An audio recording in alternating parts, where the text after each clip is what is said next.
Welcome to Untamed Blossoms, the podcast where we celebrate the wild and beautiful journey of womanhood. We're here to create a space where women can connect, inspire, and uplift each other. Untamed Blossoms is more than just a podcast. It's a movement. It's a gathering of strong, fierce women who are breaking free from society's expectations. Our mission is to deep dive into the stories of incredible women who have embraced their authenticity, even in the face of adversity. We believe by sharing these stories, we can inspire others to do the same. Join us as we sit down with women from all walks of life who have faced their own struggles and emerged as the most authentic versions of themselves. From entrepreneurs to artists, activists to adventurers, we'll explore their triumphs and tribulations. Together, we'll navigate the challenges of self-discovery, self-acceptance, and self-love. But Untamed Blossoms is more than just conversations. We're a community that gathers for events, immerses ourselves in the beauty of nature, and supports one another in our personal and professional growth. So whether you're seeking inspiration, looking for a supportive sisterhood, or simply want to hear incredible stories of women blazing their own trails, Untamed Blossoms is here for you. Together, let's embrace our wildness, bloom unapologetically, and rewrite the rules. Welcome to Untamed Blossoms.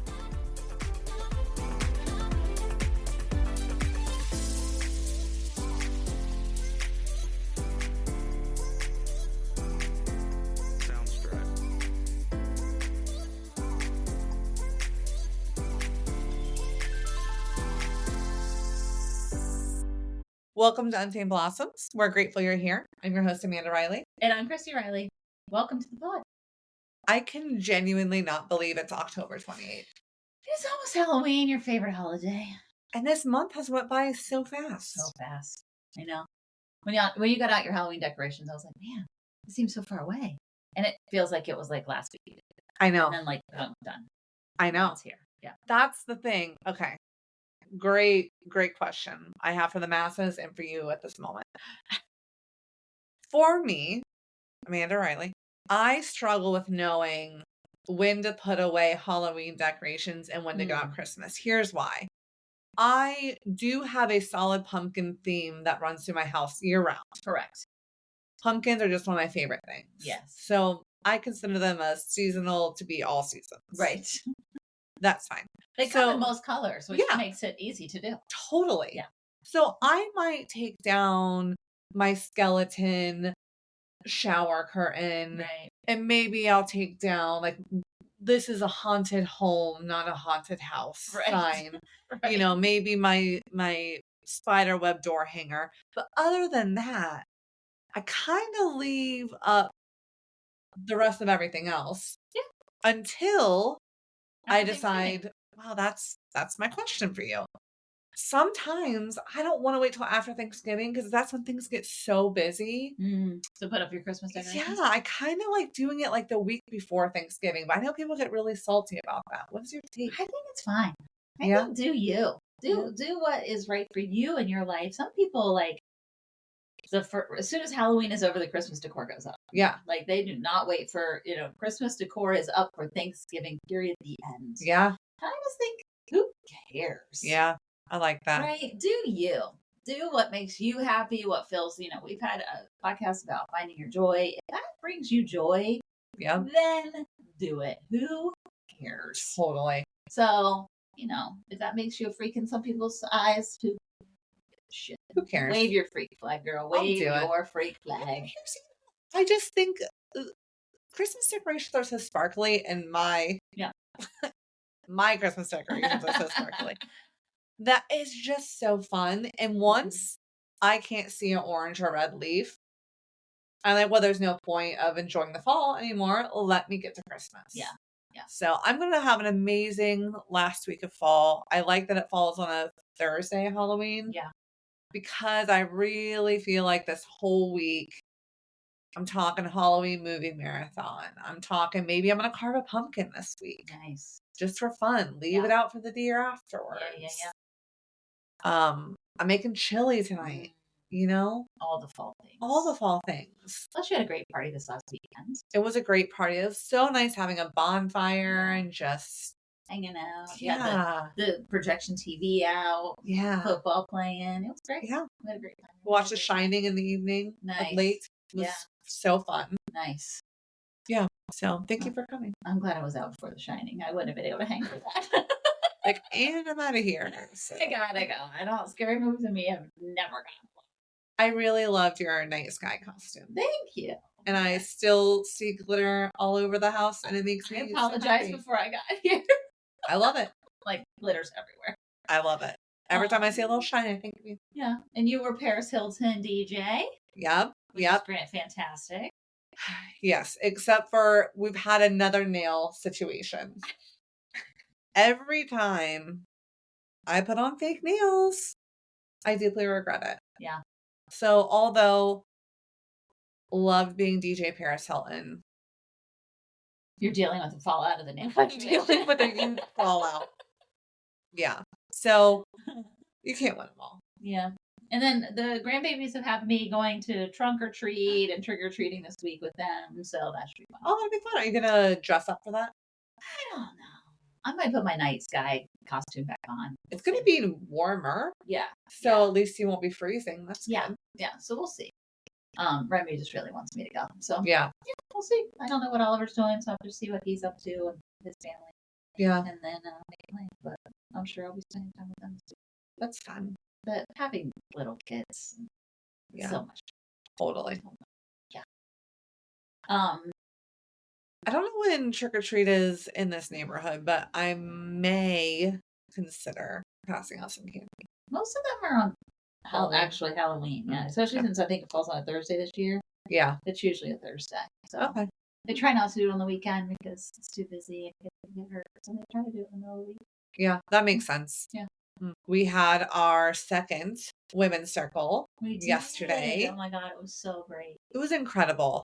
And we did have one participant that came that did not go to the initial one. And I think she got just as much out of it as everyone else. And even already signed up for our next one. Yeah. So if you are someone who is just even a tiny bit interested in learning about human design, please sign up for our third workshop because you can totally come without having gone to the other two. And this one's going to be all about communication. Yeah, especially coming up in the holidays. We all have, possibly some people in your family that, sometimes these family gatherings can get tenuous and things that you don't look forward to. And, people starting to talk about things that you don't want to talk about or that's upsetting or politics or all the things, right? Like there's a lot of triggering things that can happen in the family dynamic. And the great thing about human design and the themes of these is like learning your communication style, learning how you best can navigate those situations, that it's really geared towards you. It's not just blanketed advice, which is what Sarah's so great at. Totally. And these are really powerful circles that we're creating, and it's so great, and people are getting a lot out of it, and I'm getting a lot out of it, and I know you are, and Sarah, and it's just really, really been powerful in what we've been able to accomplish in these circles and holding space for each other and supporting each other and loving each other through some really tough revelations is what I'll call it. Some aha moments. I know you've had one. Almost all of us has had oh my God. Yeah. Like I didn't realize until this exact moment. And there's been tears shed and, real anger been able to be expressed about that had nothing to do with us, but it just was able to get out, right? It was just an emotion that was able to just be released in that circle. And it's just been, for me, really, really beautiful to witness. It's been really powerful, in my opinion, to sit in that circle with those women and from a variety of backgrounds, and it doesn't matter, totally. We're all not the same.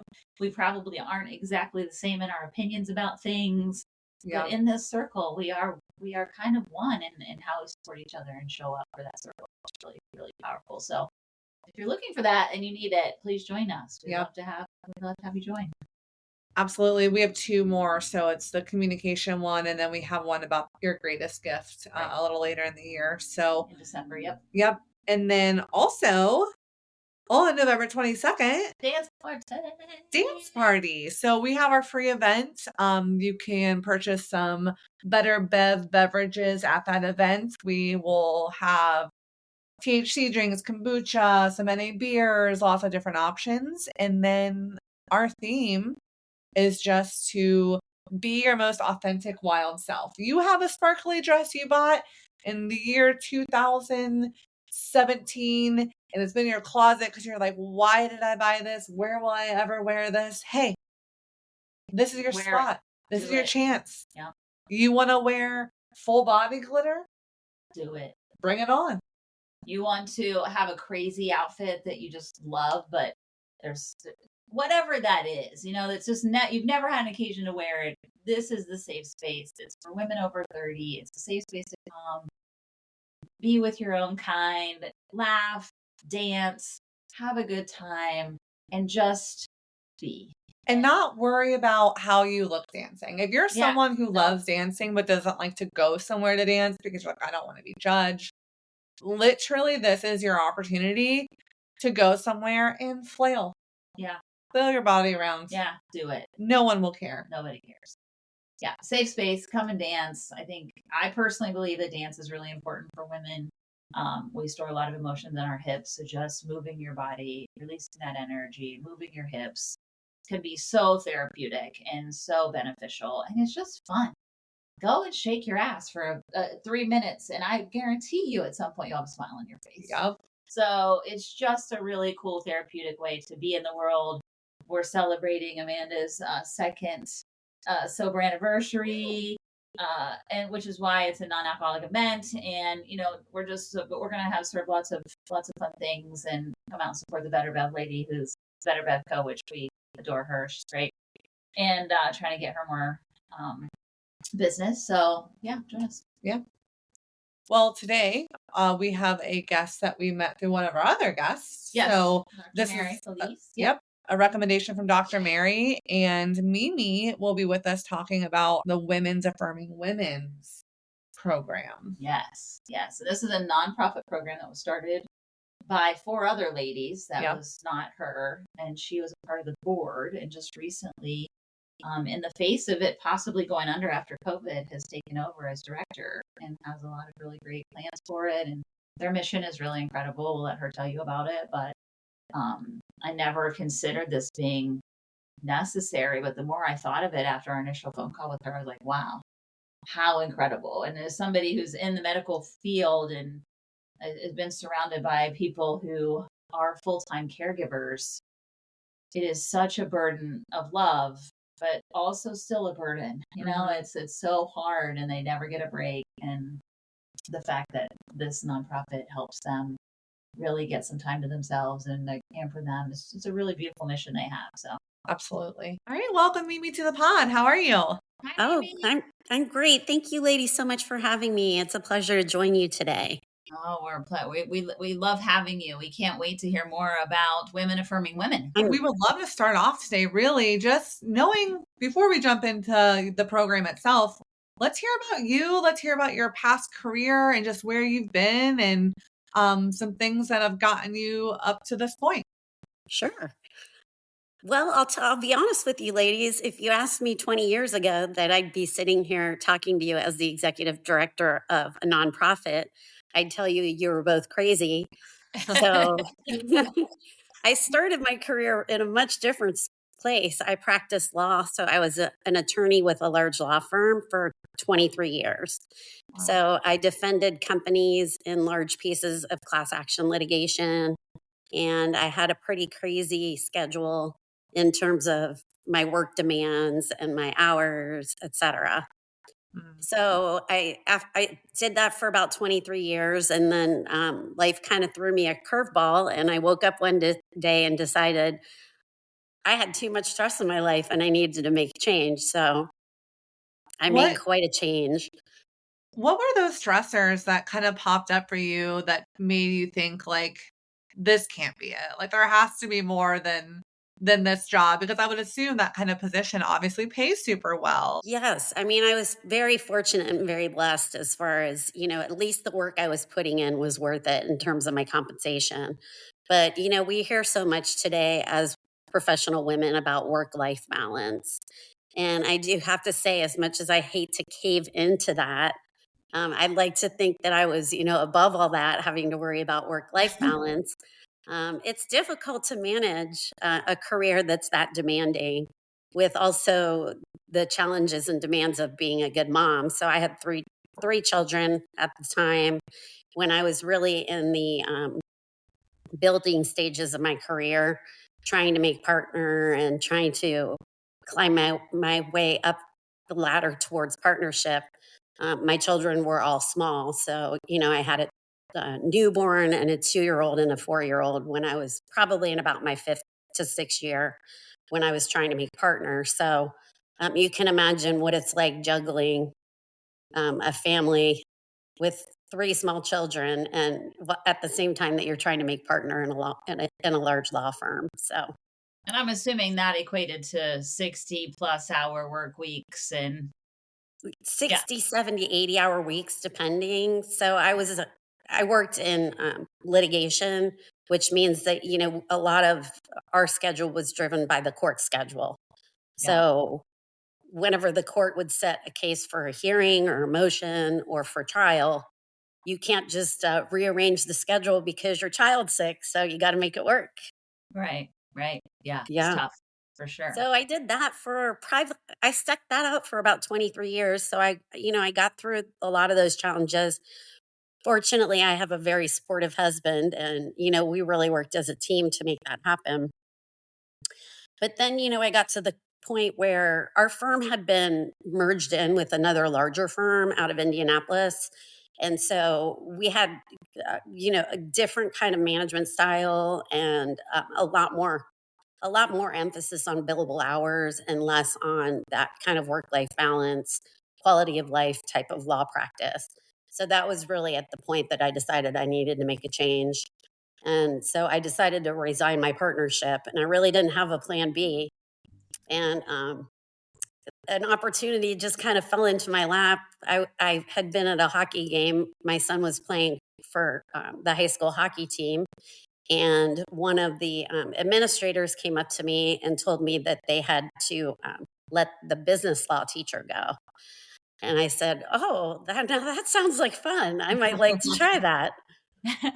And I had no experience with teaching, but I figured, if I could get up there in front of a jury, I could probably pull it off in front of a bunch of students.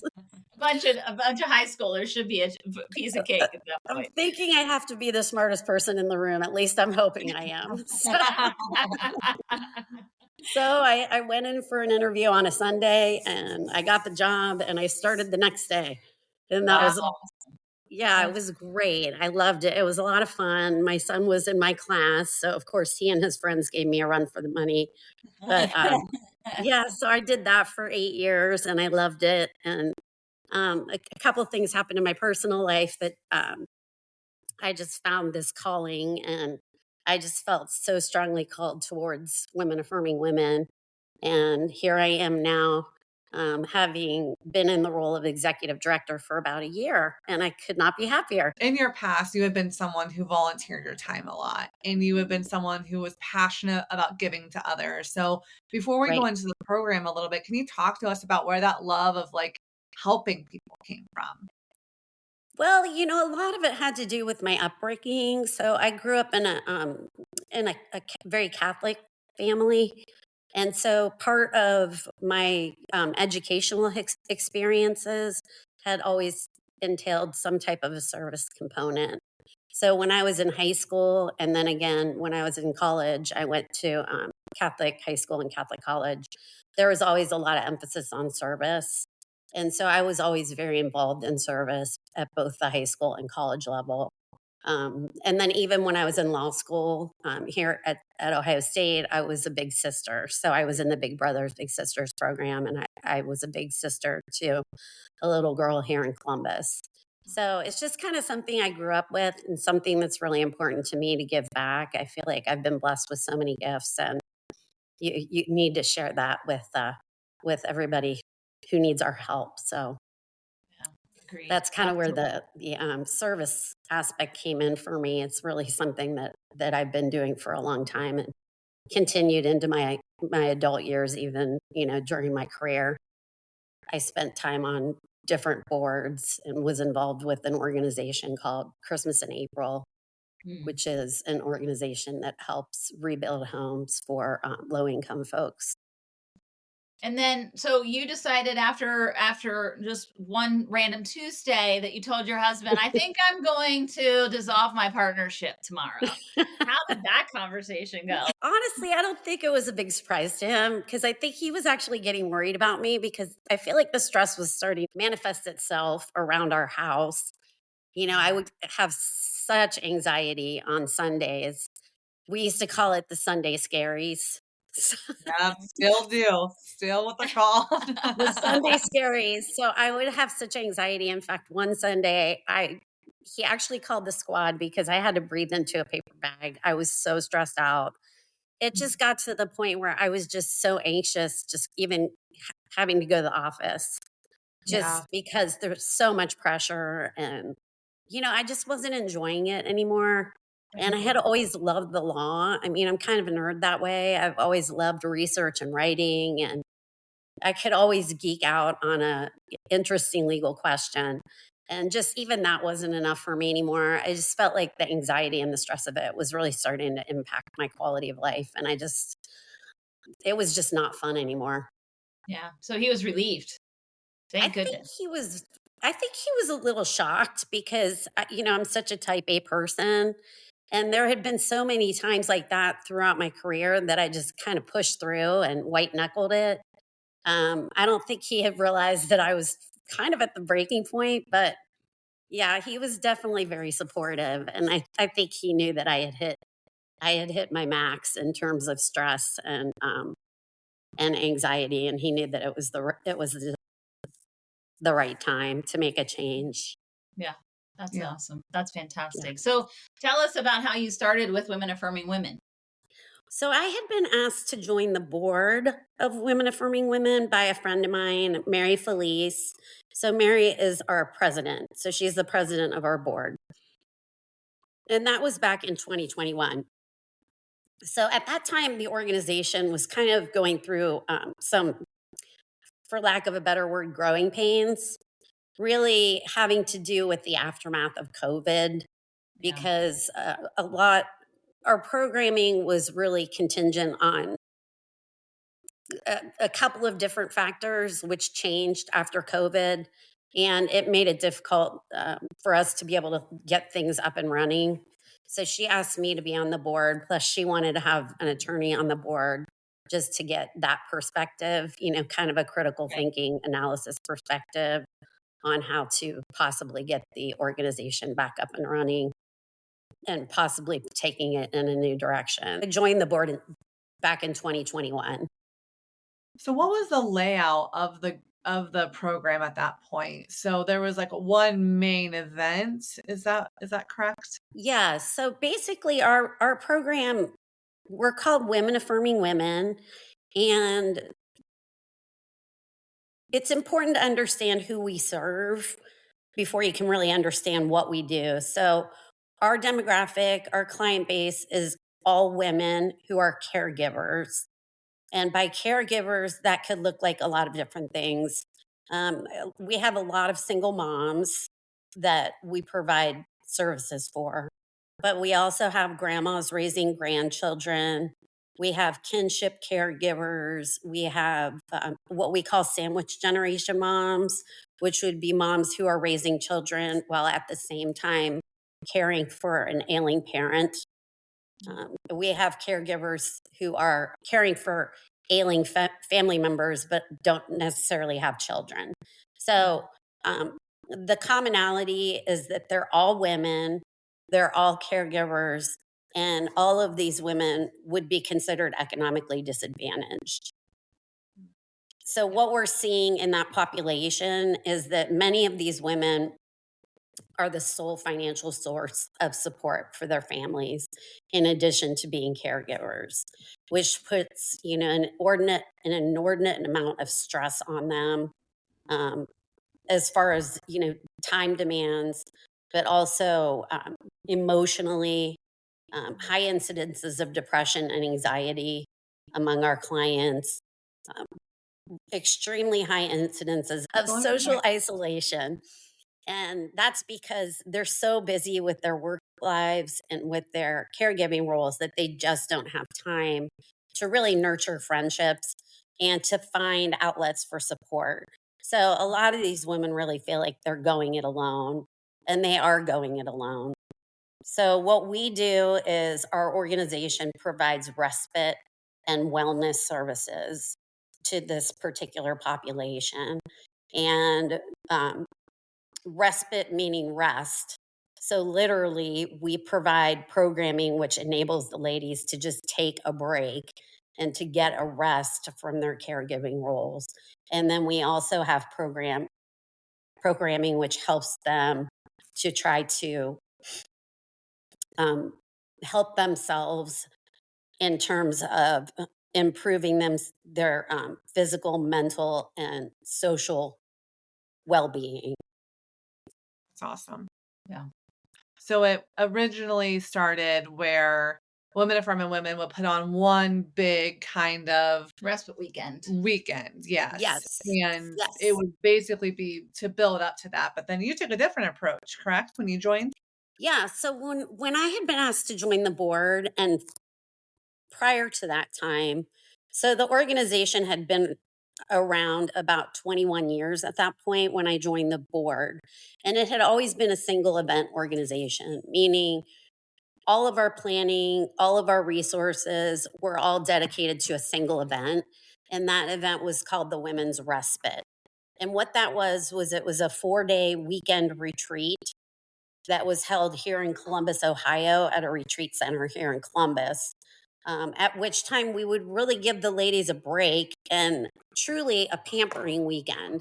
So, respite was a long weekend away for our caregivers where they could go and they would come to our retreat and truly get a weekend away from their caregiver responsibilities. So they would have an opportunity to rest. We would give them spa services like manicures, pedicures, massages, yoga classes, that type of thing. We had crafts, we had different um, sessions, self help kind of sessions on how you could handle stress, for example, or how to deal with past traumas, things like that. So there's an educational component. We had like a meditation, spiritual component to it, where ladies would have a chance to do individual reflection or morning prayer if they so chose. We made those opportunities available for them.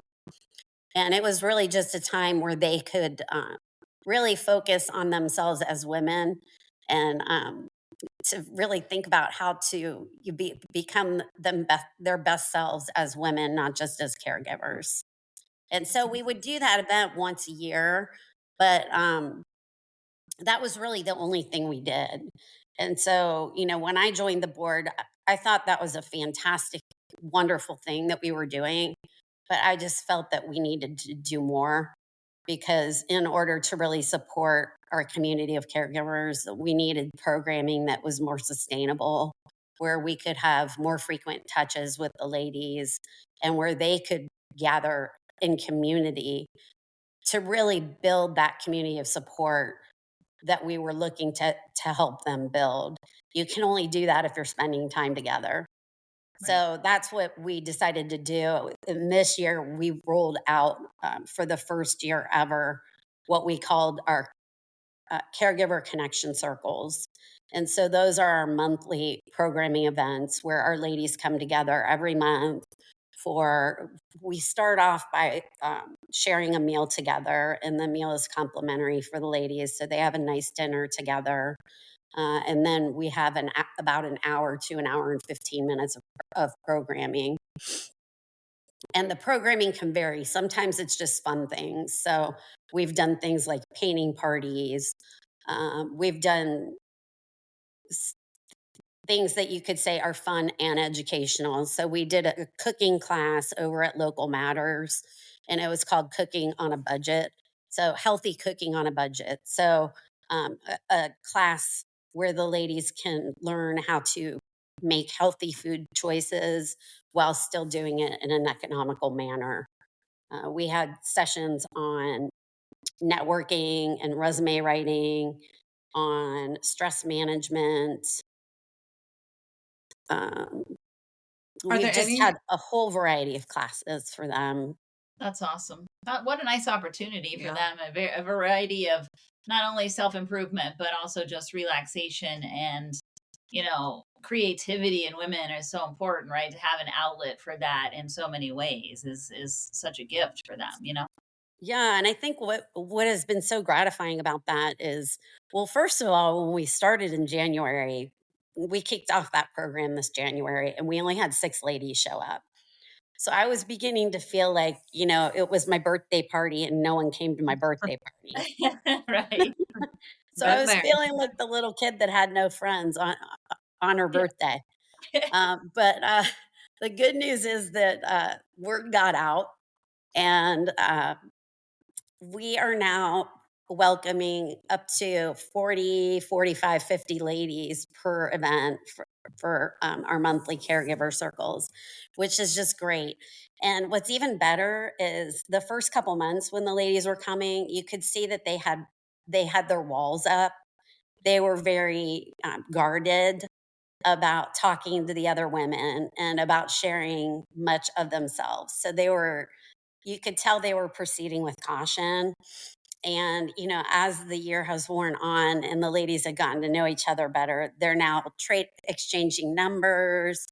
They're Nice. doing things together outside of our monthly meetings, and they have group chats, and they're doing exactly what we had hoped would happen, which is building a community of other similarly situated women who can support each other and be there for each other and be friends and help each other out. And that's really what we're all about.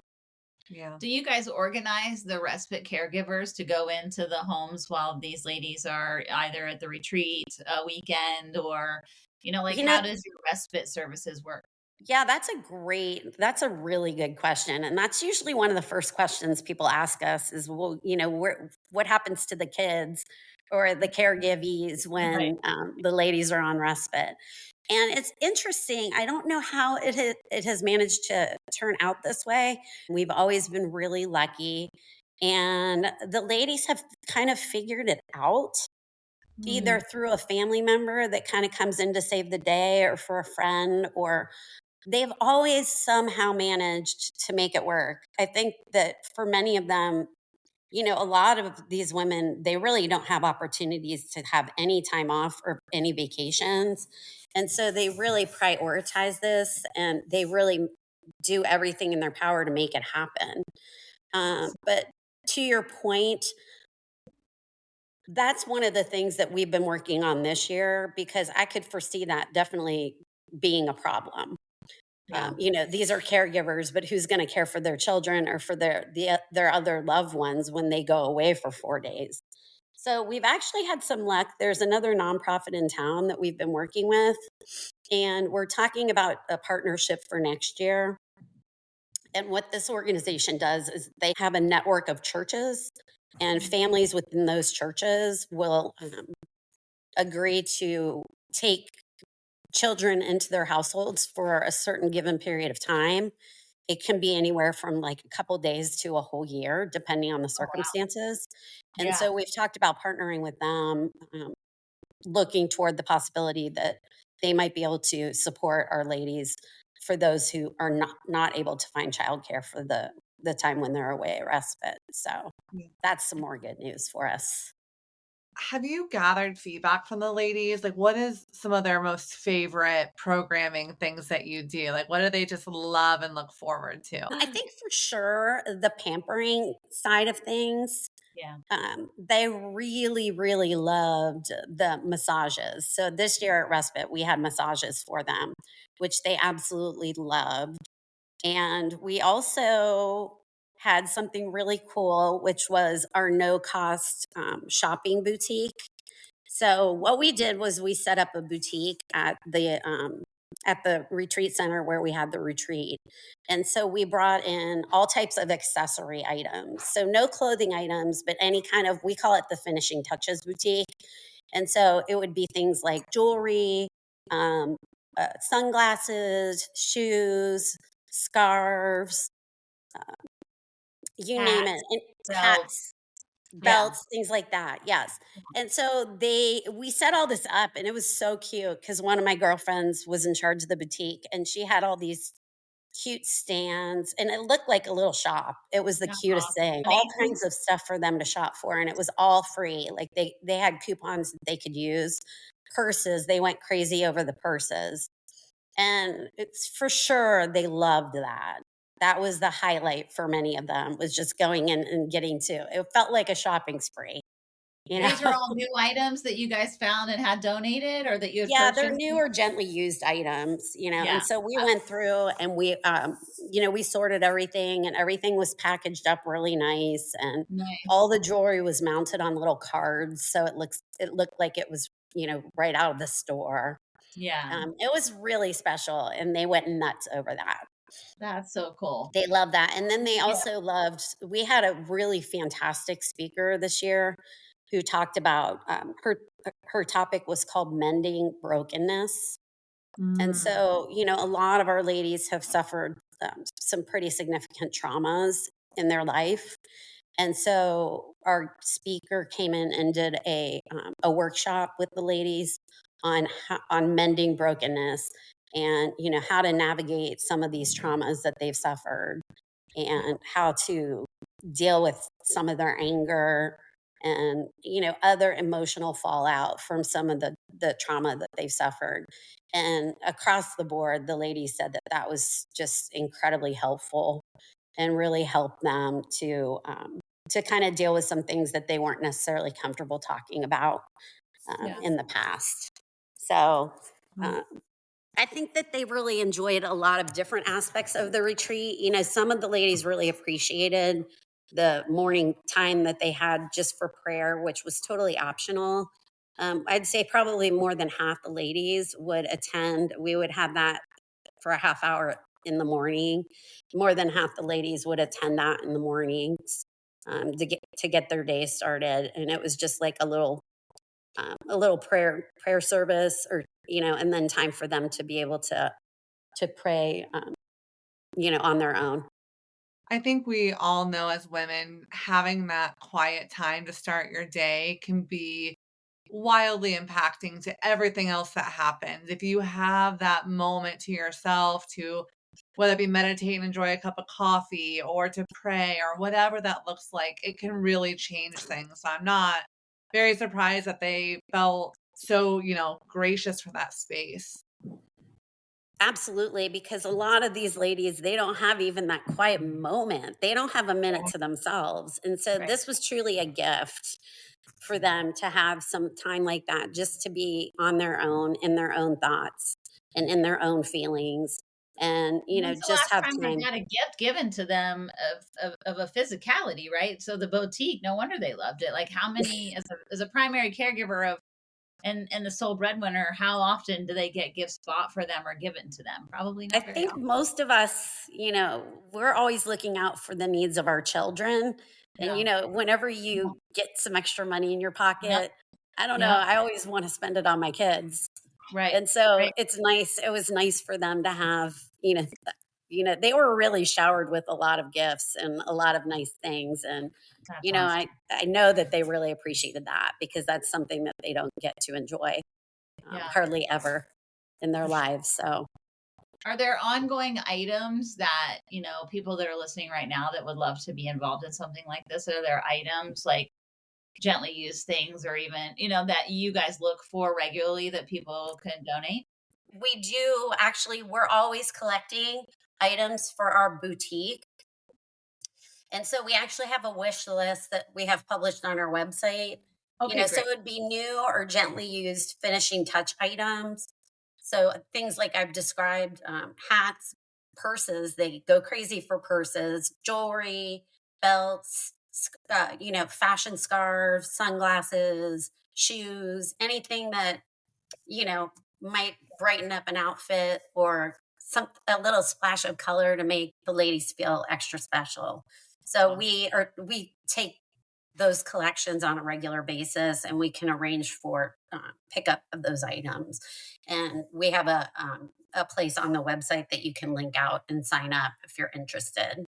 for That's that. great. That's fantastic. We'll definitely make sure we add all of that so people can easily get to it. Yeah. So, anything else about the program itself that you wanted to talk about or share? Yeah, I think really what I told you a little bit about what we're trying to do in terms of building community, but really more than building community is that we're trying to build up our women and really want them to understand and appreciate their own human dignity. And I think that, as women, whether we've been blessed with financial security or not, I think all of us sometimes lose sight of who we are when we get into the rat race or the grind of our careers or our everyday life. And I think we tend to kind of, at least I'm speaking for myself, but we tend to identify ourselves with either our job or with our role as a mom, or, in the case of our women, whatever their caregiving role tends to be. We tend to kind of identify ourselves, and kind of our identity becomes the role that we're filling rather than, no, this is Mimi and I happen to be a mom, but I'm really Mimi. you Yeah, know totally. so I think, what we're really trying to get these ladies is to really help them to appreciate, their human dignity. And that's a gift that we were all given by God at birth. And, just because you're not where you might want to be in your life in terms of, your financial position or the job that you hold, uh, doesn't mean that you're not a very special and worthy and amazing person. And to be honest with you, these ladies, they have so much grit. And I've learned so much from these women. They are some of the strongest women I've ever met in my life. And, their resilience and their strength it's really something to admire. Well, I think when we talk about key learnings, that's something that you brought up is this program was Yeah. supposed to be you affirming the women, but now it almost feels like it's equally beneficial. So, can you talk to us about that? Yeah, I think that's what I was saying to you ladies earlier is, our organization is called Women Affirming Women. And when I joined the board and I thought about that, I thought, oh, this is great. I'm going to be going out and making women feel good about themselves. And, they need me for that. They need me to feel good about themselves. I'm going to be their cheerleaders, and I'm going to bring them up if they're feeling down. But really, it's been both, because the women that we have served us in return. And they have affirmed me and our other volunteers every bit as much as we've affirmed them, because these women are unbelievable in terms of their strength, in terms of their resilience. And I mean, they're such amazing mothers, and they absolutely would do anything for their children. And they work tirelessly, and they make so many sacrifices for the good of those that they care for. And to me, they are kind of my heroes, because they're great role models for all of us in terms of true sacrifice, and truly understanding the meaning of love and of giving of yourself. And caregivers, I think, no matter wh- what type of caregiver you are, I think that caregivers oftentimes fall through the cracks. And you see and hear about this. Like, you often hear, like, at least in the older population, oftentimes, like, the caregiver will predecease the person that they're caring for, because of the stress, and because, it's a lot of hard work, but it's also emotionally draining to be a caregiver. And so, what we're trying to do for our ladies is, we don't want them to fall through the cracks. We want to bring them up, and we want them to be visible. We don't want them to be invisible. And we want them to feel good about themselves. And we want them to appreciate and understand who they are as women, and to celebrate themselves, because we certainly celebrate them, and we think they're fantastic. I think that's beautiful. I can only imagine, Amanda and I were talking about this yesterday with our women's group, is that, you know, you start out wanting to do good for others, and in return, the good that's done for your own soul is un unexpected and beautiful, right? The amount of that we've learned in this process of holding this space and having these conversations with beautiful women like you is it so comes back to you in your own, life, and being like, wow, I got to witness this person, this amazing human doing these amazing things, and I thought I was going to be the one that was going to be giving to them, and they're giving right back to me. And so I do think that that's the beautiful thing about women being in community in general is that it's so surprising how we can support each other and hold each other up in a world where comparison culture and social media and I want to have her butt and her nose and her, Yes. or she looks so stuck up, and she's, like all the negativity that can come with all of that.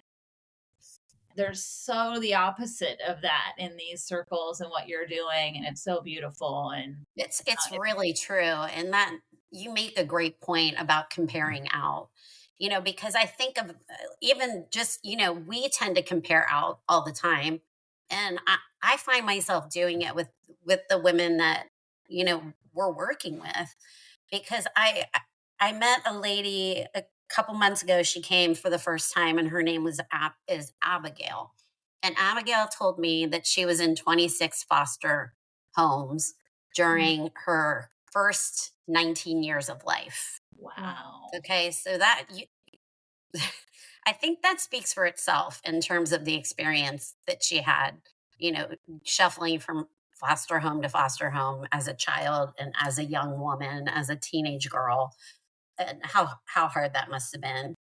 Right. Well, then she told me that she's now in nursing school studying to be a nurse. She has an 8-year-old son. And I mean, she is a marvel to me. This woman is such a picture of strength and courage.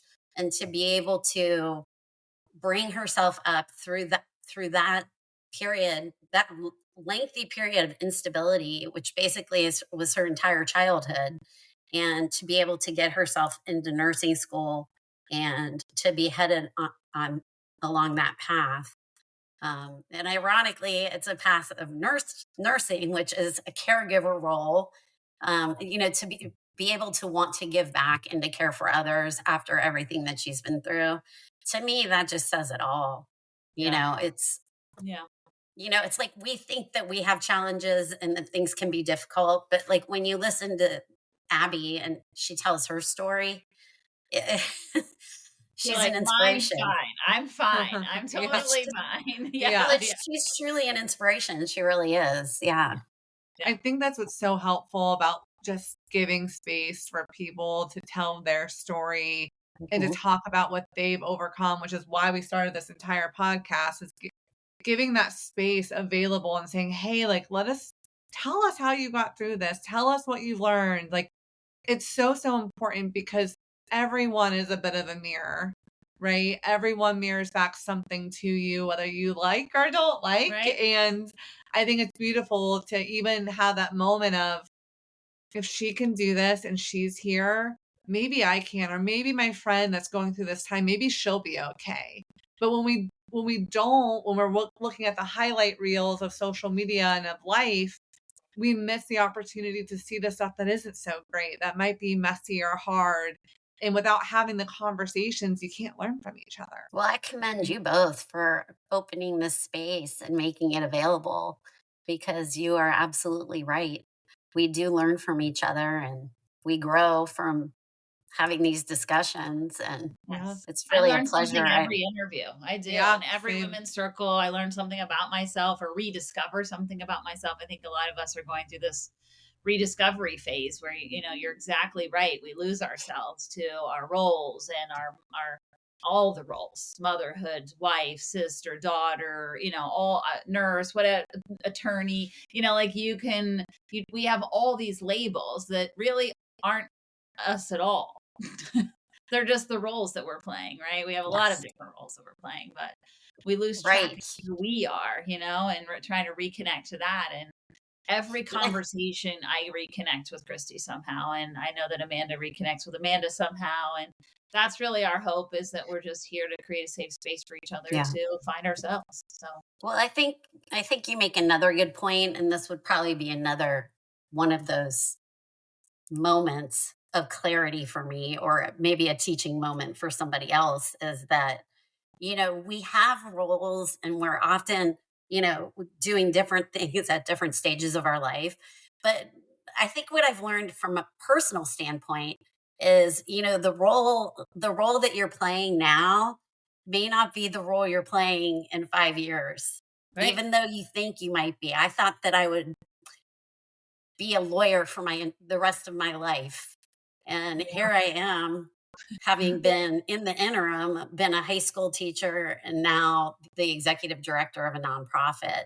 Yeah. And I think it's important for us to be open to, changing roles, and to being receptive to playing different roles, or taking on different challenges in our lives, because my personal experience has been that every time I've made a change, I've been scared, very scared to do it, but it's been incredibly invigorating to make And changes in yeah, your life.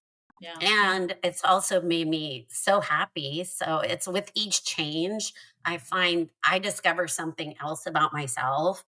And it seems that I just keep finding different ways to be at peace with myself and with the choices that I've made. So I Well, think and I another learning point is to be open to when, you have an opportunity to maybe take on a different role than you thought you might ever do. I never thought I'd be teaching a bunch of high school students, but I found myself in that role, and I really loved it. It was great fun.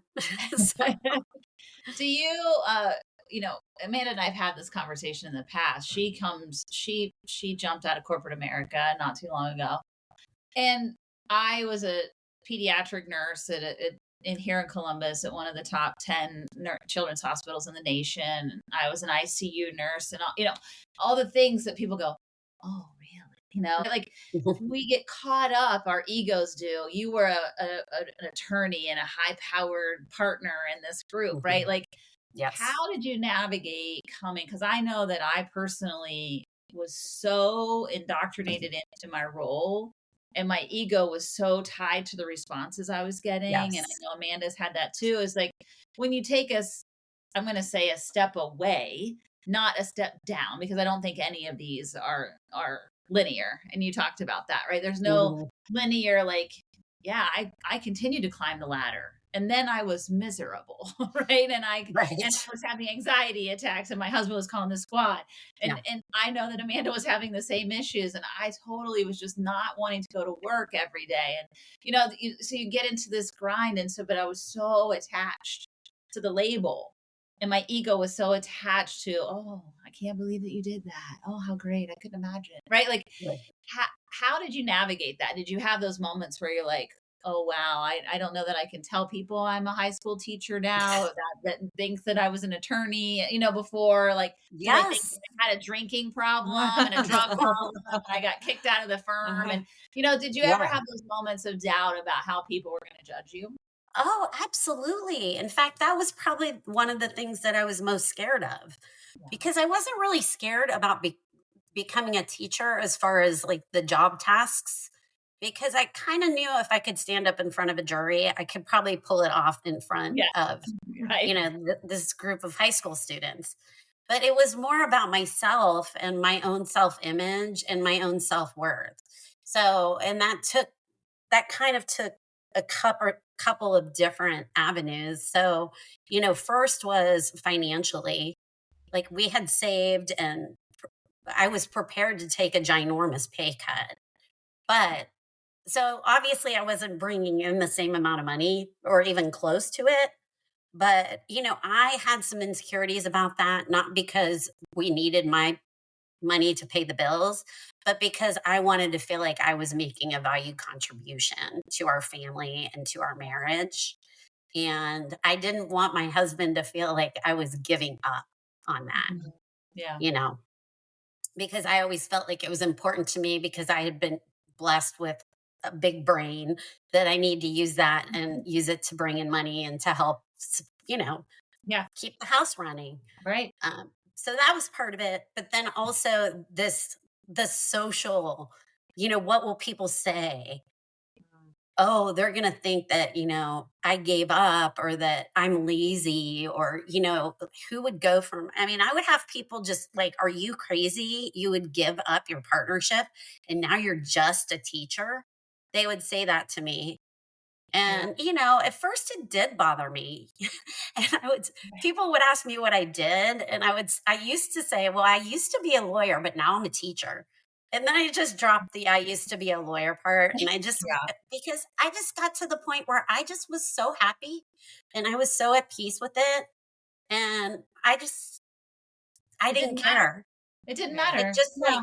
it all kind of went away. It kind of like evaporated for me, all of that caring what other people thought because like I really felt like I found my groove when I was a teacher and I loved the kids and I felt really energized and I was proud of myself because I was shaping young minds and all. Right. Yeah. Right. Of course. Yes. Yes. So I Right. don't know. It's just like one day I woke up and I just was like, I don't care anymore. Like, who cares what people think? Yeah. I definitely had a year of transition. It took me about a year to Yep. not be tied to telling people what I did or didn't do or what I was accomplishing or not. And just deprogramming my brain from my worth isn't tied to what I do, right? Yes. My production and my productivity and my title, my worth isn't tied to that. My worth Yeah. is in existence by itself, just by me being here. So, Yeah. And I think what I also learned is that was as much a creature of my own making right. Mhm. as it's me wondering what people are expecting rather than what people are actually expecting. Right. Because, like, at the end of the day, I don't think people were losing any sleep over the fact that I had stopped being a lawyer and become a teacher, Yeah. right? You you have this like eye on the prize and you're like, okay, this is what I know I'm going to be doing. Like I love that one of your key learnings was that a career doesn't have to be linear because we don't really get told that very often. And coming from corporate America, which has been almost my entire career, it just there was never a question, was I gonna be a online tech rep forever? Of course not. I want to be Yes. over all of the training and development for a company. That's what I'm gonna do. And when you are working on that goal for so long and you can't even consider that there would could be a different option, it's like you don't even know what you don't know. So whether it's like I was feeling the same way, just having severe anxiety and horrible like manifesting in my body of just not feeling well because of that stress. It was just like, wow, I didn't even consider for 1 minute there could be a different option. And that it doesn't have to be this upward thing. It can just be what makes me happy. And I don't think we get to hear that enough. So thank you for sharing. I think Do that's a great you question. What makes you happy? Yeah. Yeah. What brings you joy? And We did a whole unfortunately, we podcast don't ask on ourselves that question enough, do we? No. It never seems to be the right time, right, for yourself. And that's why this conversation with you is so important to us is we want women to know like take the time to ask yourself those hard questions and reflect and say like what is really serving me and what isn't. Yeah. Absolutely. We love to always ask who are a few women in your life who you feel like have really inspired you or changed you or who are some women that you look up to in any capacity?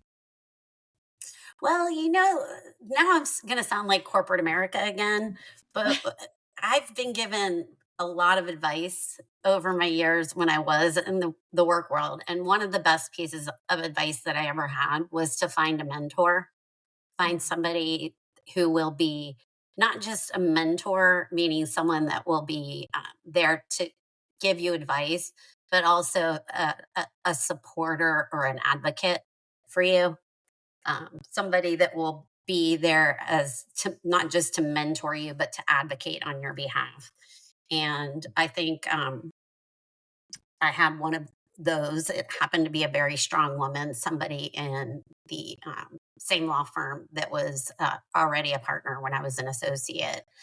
And so she was very much of a role model for me in terms of um, how she conducted herself professionally, but also just the way that she was able to recognize the importance of women taking care of other women.